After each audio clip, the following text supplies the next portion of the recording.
Hello and welcome to this edition of Yes 101's Visual Radio, bringing you the news. I'm Hashni Patirana.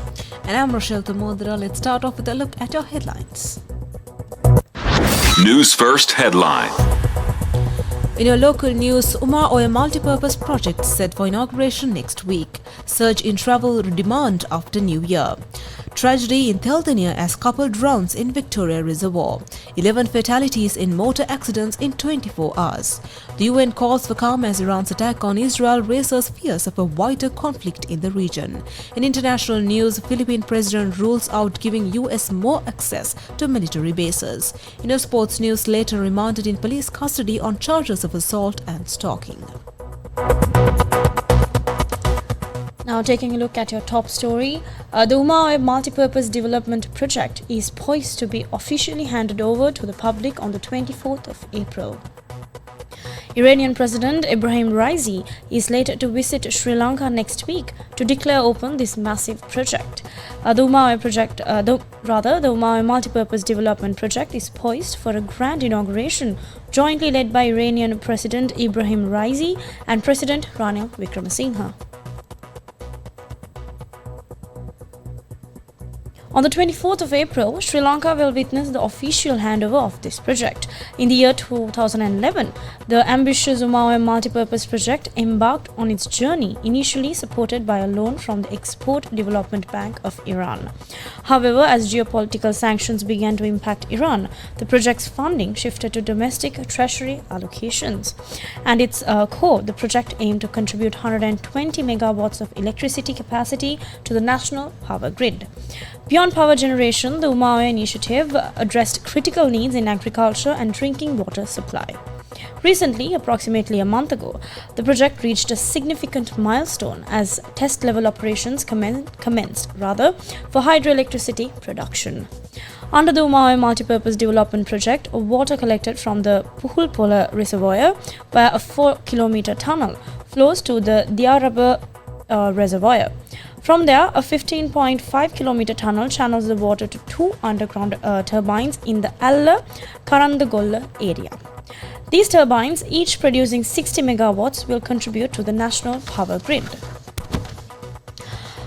Following electricity generation, the water will be channeled via another 4-kilometer tunnel to the Alikota Ara Reservoir and then to the Handapanagala and Kudaoya reservoirs. The Umaoya project ensures water supply to approximately 15,000 acres of paddy fields during both the Yala and Maha seasons.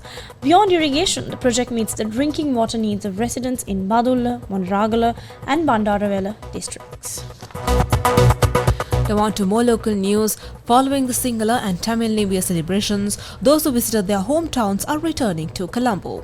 News First correspondents observed a high demand for transportation as people head back to work in the city. The Sri Lanka Transport Board announced that special bus services will operate until tomorrow for those who travel to their hometowns for the New Year to return to Colombo. The All Ceylon Private Bus Owners Association said that approximately 25% of private buses are operational today. The SLTB regional manager said that sufficient buses have been deployed for those who visited Anuradhapura to return to Colombo and other areas. Approximately 70 private long-distance buses departed Anuradhapura today. Now, Rochelle, accidents have been a frequent incident during this New Year season. Now, 2 people have drowned in the Victoria Reservoir in the Kumbukadura Tanzania area, resulting in 2 fatalities. The victims have been identified as a 23-year-old woman and her 28-year-old husband, residents of Tiharia. Police recovered the woman's body, while search operations are still ongoing to locate the man's body. Now on more local news, 11 fatalities were reported due to motor accidents that took place in the past 24 hours. Deputy Inspector General of Police in charge of the Traffic Division, Indika Hapugoda, says 8 accidents were reported within this time frame. He added that accidents were reported in Badulla, Gampola, Gampaha, Tangol, Monaragala, Thanamalvila and Mathura. Operation Truthful Promise. That was the code name given to the Iranian operation that targeted Israel over the weekend. The strikes came in retaliation for what Iran claims was an Israeli strike on Tehran's consulate in Damascus, Syria, early this month that left several senior Iranian military officers dead. A day after Iran launched hundreds of drones and missiles from its territory towards Israel, the people of the Middle East are confronting a real danger of a devastating full-scale conflict, the UN chief told the Security Council during an emergency meeting, as delegates urged all parties to exercise maximum restraint.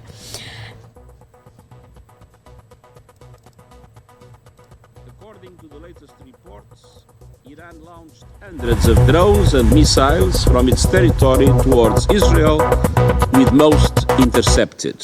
Madam President, when the nature of the attack became clear, I stated the following last night, and I quote, "I strongly condemn the serious escalation represented by the large-scale attack launched on Israel by the Islamic Republic of Iran this evening, and I call for an immediate cessation of these hostilities." Unquote. Madam President, it's time to step back from the brink.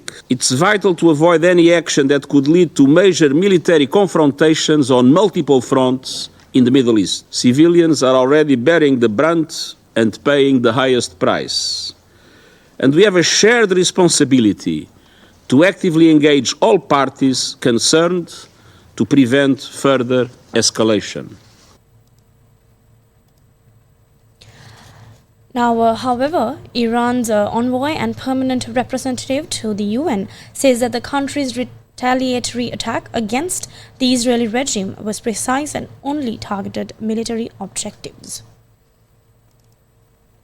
Iran's operation was entirely in the exercise of Iran's inherent right to self-defense as outlined in Article 51 of the Charter of the United Nations and recognized by international law. This concluded action was necessary and proportionate. It was precise and only targeted military objectives and carried out carefully to minimize the potential for escalation and prevent civilian harm.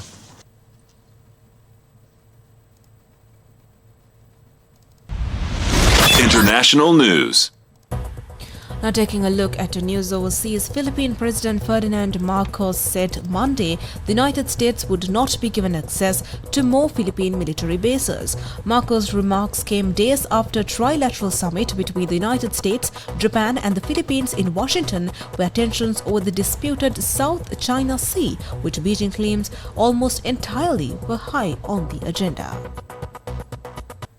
Sports news. Now, taking a look at your sports news for this hour, former Australian Test cricketer Michael Slater has been remanded in police custody after being charged with more than a dozen offences. Slater, 54 years old, had his case mentioned in a Maroochydore Magistrates Court on Monday. He is facing 19 charges relating to alleged offences perpetrated on Queensland's Sunshine Coast on various dates between the 5th of December 2023 and 12th April 2024.